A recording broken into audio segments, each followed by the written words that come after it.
तपाईको अगाडि धातुको चेन र एउटा घुमाउरो फ्रेममा फसेको यो चम्किलो रिङ छ। काम एकदमै स्पष्ट छ, यसलाई नबिगारिकन बाहिर निकाल्नु पर्नेछ। सुरुमा त लाग्छ यसलाई अलिकति तान्ने बित्तिकै यो त सजिलै निस्किहाल्छ नि। तर जब तपाईँ कोसिस गर्नुहुन्छ, बल्ल थाहा हुन्छ कि यो कुनै साधारण खेल होइन, बरु तपाईको धैर्यता र बुद्धिको असली परीक्षा हो। धेरैजसो मानिसहरूले रिङलाई समातेर सिधै तलतिर तान्ने प्रयास गर्छन्, तर दुवैतिर लागेका ती साना रिङहरूले बाटो पुरै थुनिदिन्छन् र बीचको रिङ अलिकति पनि हल्लिँदैन।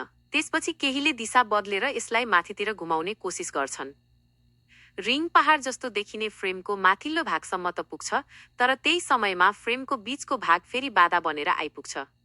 यही नै यो पजलको असली रहस्य लुकेको छ। यसलाई समाधान गर्न बल होइन, सही दृष्टिकोण र एङ्गलको आवश्यकता पर्छ।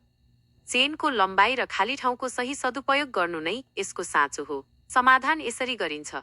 सबैभन्दा पहिले आफ्नो हातलाई स्थिर राख्नुहोस् र बीचको रिङलाई बिस्तारै माथि उठाउनुहोस्। त्यसपछि यसको तल्लो भागलाई दुईवटा साना रिङहरूको बीचमा बनेको सानो ग्याप, खाली ठाउँमा ठ्याक्कै मिलाउनुहोस्।